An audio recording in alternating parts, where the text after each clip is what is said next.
হলুদ কালার কি? হলুদ কালার তো আমি আনবো আজকে তো। কি আনবে?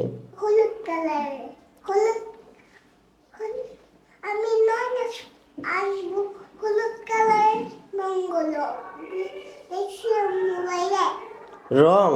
হ্যাঁ কি করবে রং দিয়ে? আমি হলো ছবি আঁকাইবো। তুমি ছবি আঁকাইবে?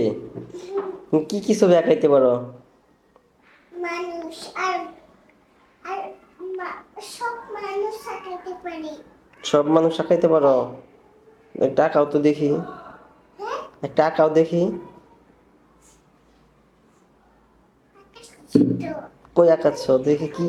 এই যে দেখো এটা কি পেয়েছি। কি পেন্সিল? এটা আমার বাবা দিয়েছে বুঝতে দেখো। হ্যাঁ, এটা চিপায় আটকে দিয়ে আবার ওইটা দিয়েছে তারপর ঘা ঘা হয়ে গেছে। হুম।